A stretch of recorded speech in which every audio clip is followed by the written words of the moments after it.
പാല്. രാരിച്ചെന്നാര് തന്നയച്ചാണോ? നിങ്ങളൊക്കെ ആരാ? പോ.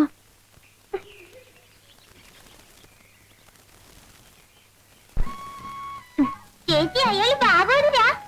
വില്ലേജ് ഓഫീസറാ. വില്ലേജ് ഓഫീസർ പറഞ്ഞ വലിയ ഉദ്യോഗ. പിന്നെ അല്ല, അയാളുടെ വീട് പട്ടണത്തിലാണോ? അയാളുടെ മുറിയിൽ പാന്റ് തൂങ്ങി കിടക്കുന്ന ചേച്ചി കണ്ടോ? മേശപ്പുറത്ത് റേഡിയോ ഉണ്ട്. നെൽത്ത് വിരിച്ചിരിക്കുന്ന സാധനം കാണാൻ എന്ത് ഭംഗിയല്ലേ?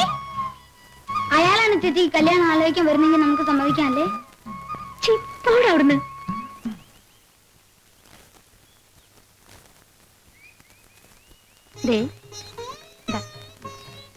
നേരത്തെ വരണേ.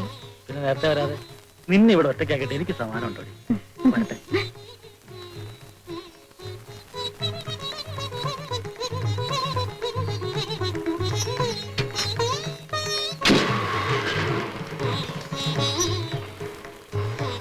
വരട്ടെ.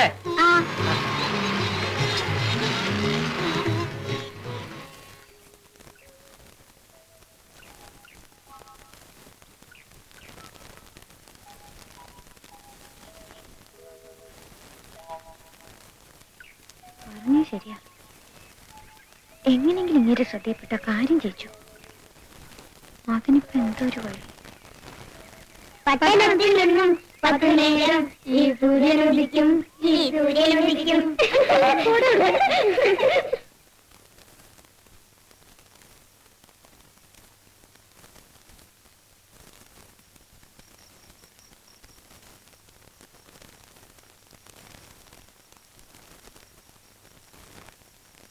ചേച്ചി ഉറങ്ങിയോ? ഇല്ല, അച്ഛനും അമ്മയും ഉറങ്ങിയോ നോക്ക്.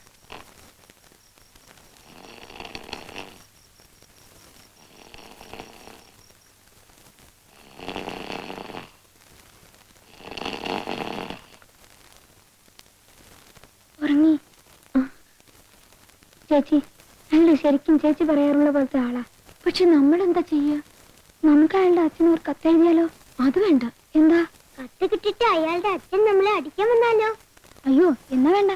നമുക്ക് അമ്പലത്തിൽ പോയി പ്രാർത്ഥിച്ചാലോ? പ്രാർത്ഥിച്ചിട്ടൊക്കെ ശരിയാവാൻ സമയം കുറെ പിടിക്കും.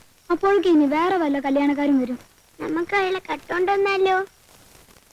നമ്മളെടുത്ത് അയാൾ പൊങ്ങോ? പിള്ളേര് മര്യാദക്കാരന്ന് ഉറങ്ങുന്നുണ്ടോ? പാതിരാത്രി ആയാലും ഒരെണ്ണത്തിന് ഉറക്കമില്ല. ഒച്ചയും ബഹളവും തന്നെ. ചേച്ചി ചേച്ചി ഉറങ്ങിക്കോ. ബാക്കി നമുക്ക് നാളെ നോക്കാം.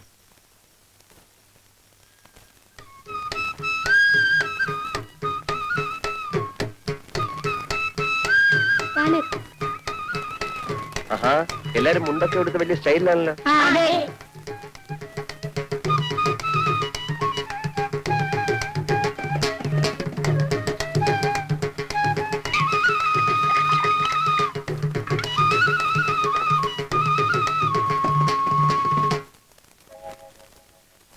എന്താ എല്ലാരും ഇങ്ങനെ? പേരെന്താ? എന്തോ പേര്? ആ, വിനയൻ. നാടെവിടെയാ? എറണാകുളം. കല്യാണം കഴിഞ്ഞ? ഇല്ല, എന്താ? എന്നെ കല്യാണം കഴിക്കാൻ വല്ല പ്ലാൻ ഉണ്ടോ?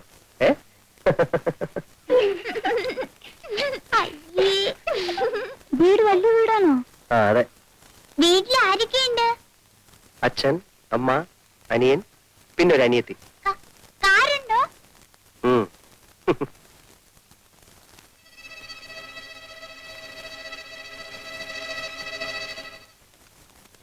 നിങ്ങളെ കല്യാണം ആലോചിക്കാൻ എന്താ വഴി? ആർക്കാ? ആ, അതിന് ഒരു സൂത്രമുണ്ട്. എന്താന്ന് വെച്ചാലേ,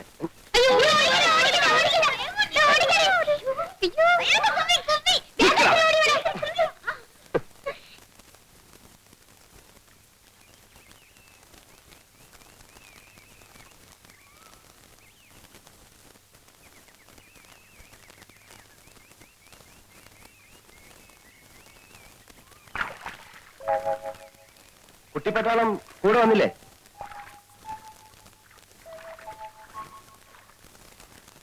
പേരെന്താ? പേരില്ലേ? അതെന്താന്നാ ചോദിച്ചത്? രാധയുടെ കാരണവന്മാര് രാവിലെ കല്യാണാലോചിച്ച് വീട്ടിൽ വന്നിരുന്നു. നിൽക്കൂ. നിങ്ങളുടെ നാട്ടിലൊക്കെ കുട്ടികളാ കല്യാണാലോചിക്ക? അങ്ങനെയാണെങ്കിൽ പിന്നെ രാധ മാത്രമായിട്ട് എന്തിനാ പോരായിരുന്നത്? ആ അവര് ചോദിച്ചതിനൊക്കെ ഞാൻ മറുപടി പറഞ്ഞിട്ടുണ്ട് കേട്ടോ. ഇനി എന്തെങ്കിലും അറിയണേ ചോദിക്കാ, പറയാം. ഏയ്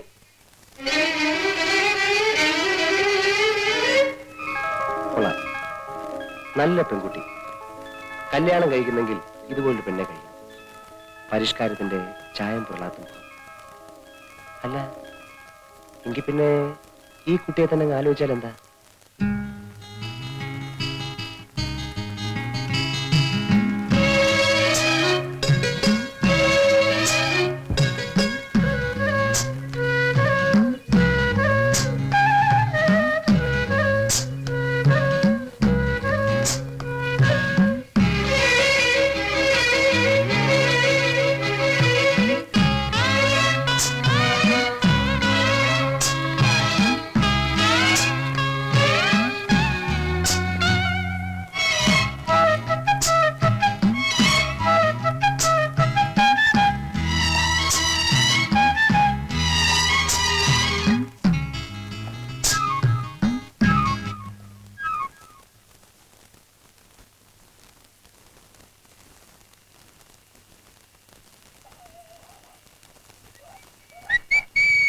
ആരാണ് പട്ടി? അല്ല ചേട്ടൻ എന്താ കസേര പിടിച്ചിട്ട് വഴി മുടക്കിയിരിക്കുന്നേ? പട്ടിയും പൂച്ച നാട്ടിക്ക് കയറാതിരിക്കാനാ. ഞാനൊരു സഹായം ചോദിക്കാനാ വന്നെ. സഹായം ചോദിക്കൽ പകലായാ പോരെ? വളരെ അർജന്റാണ് ചേട്ടാ. വളരെ നീണ്ട കാര്യമാണെങ്കിൽ നമുക്ക് നാളെ കാലത്തെ സംസാരിക്കാം. ചുരുക്കി പറയാം. എന്റെ അമ്മ മരിക്കുന്ന കാലത്ത് എനിക്ക് 12 വയസ്സായിരുന്നു. അന്ന് മരിക്കാൻ കിടക്കുന്ന നിന്റെ അമ്മയോട് രാജിച്ചെന്നാരി സത്യം ചെയ്ത് പറഞ്ഞതാ രാധയെ നിനക്ക് കല്യാണം കഴിച്ചു തരാം. ഇത് ഈ നാട്ടിൽ നീ എല്ലാവരോടും പാടിക്കൊണ്ട് കിടക്കുന്ന പാട്ടല്ലേ വാസുണ്ണി? എത്ര പാടിയിട്ടും ഒരു പ്രയോജനവും ഇല്ല ചേട്ടാ. ഓടിയാത് വാതിലടച്ചിട്ട് പോവും. പൊക്കോളൂ. രാജിച്ചൻ അമ്മാവനോട് ചേട്ടൻ ഒന്ന് പറയണം. ആ സംസാരിക്കാം. ഇപ്പോഴെങ്കിലും പറഞ്ഞില്ലെങ്കിൽ ആകെ നമുക്ക് പ്രശ്നം. നാളെ കാലത്ത് സംസാരിക്കാം. പൊക്കോളൂ. തള്ളല്ലേ വെച്ചോളാം. Torch torch torch. ചേട്ടൻ അതെ, ചോദിക്കാനാ?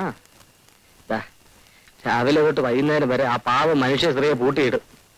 വയസ്സ് കാലത്തൊരു ചെറുപ്പക്കാരിയെ കല്യാണം കഴിച്ച് ബാക്കിയുള്ള ആണുങ്ങൾക്ക് ഈ പറമ്പ് കാലി കുത്തിക്കൂടെന്നായി.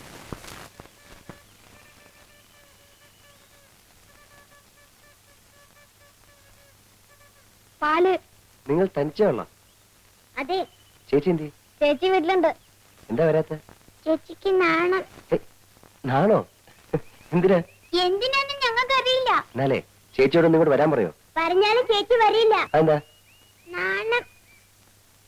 ഞാനേ ഒരു എഴുത്തെഴുതി തന്നാലേ അത് ചേച്ചിക്ക് കൊടുക്കൂ. കൊടുക്കാം. പോരാ. ഇയാൾക്ക് ചേച്ചിയെ കാണണമെങ്കിൽ വീട്ടിൽ വന്ന് കണ്ടൂടെ? ചെലപ്പോ ഇയാൾക്ക് ഞാനാവും. അത് ശരിയാ. ചേച്ചിയുടെ കയ്യിൽ തന്നെ കൊടുക്കണം. ആ പൊക്കോ.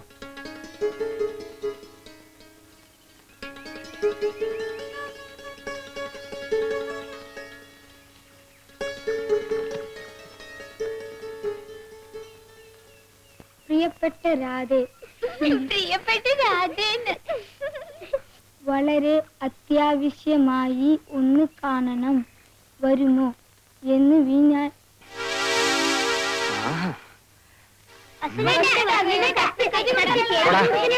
വീട്ടിൽ പോടാ. നിന്നെ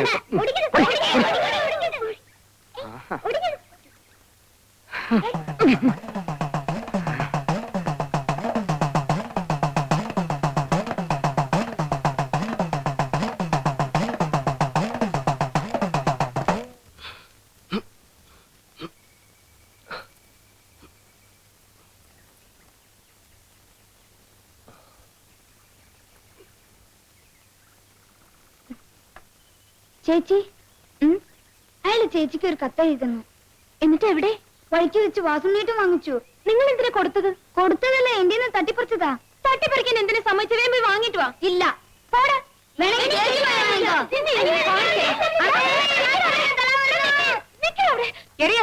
തലാരോടിക്കുന്നത് ഞാൻ ഇപ്പൊ പറയും. എന്താടാ? ഒന്നുമില്ലമ്മേ, ഞങ്ങള് വെറുതെ കളിച്ചതാ.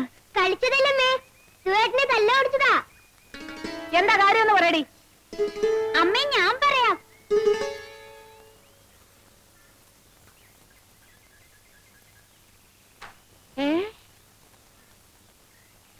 ഇവിടെ വാടി.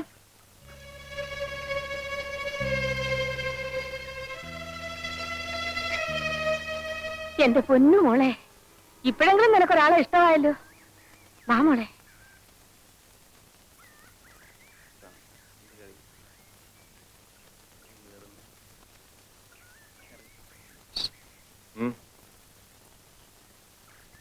ഐഡി ഞാൻ പോരാ.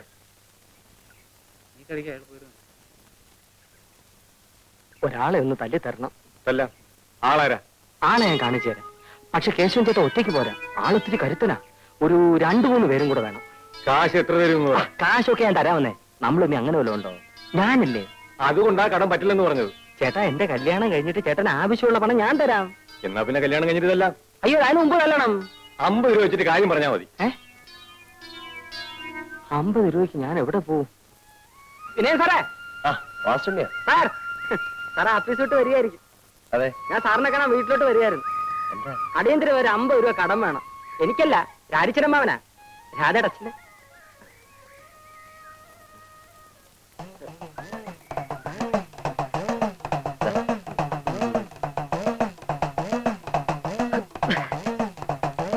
ഈ ഉപകാരം ഞാൻ ഒരിക്കലും മറക്കില്ല സാർ. സാറിന് 8-8 മണി വീട്ടിൽ ഉണ്ടാവോ? തരാനാ. ഏയ്,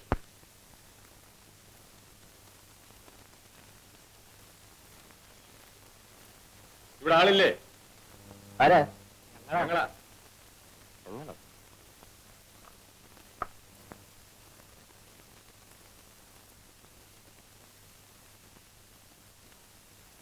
എന്താ? കൂലിക്ക് തല്ലാൻ വന്നതാ. കൂലിക്ക് തല്ലാനോ? ആരെ? നിങ്ങളെ. ഞാൻ ആരോടും തല്ലിനും വഴക്കിനും പോകാറില്ല. നിങ്ങൾ തല്ലണ്ട, ഞങ്ങൾ വലിക്കോളാം. എന്നെ അടിക്കരുത്. ഞാൻ ഒരു സമാധാനപ്രേമിയാ. ഒരു കവിളിൽ അടിച്ചാൽ മറു കവിളും കാണിക്കുക, അതാ എന്റെ ആദർശം. ഇതാ.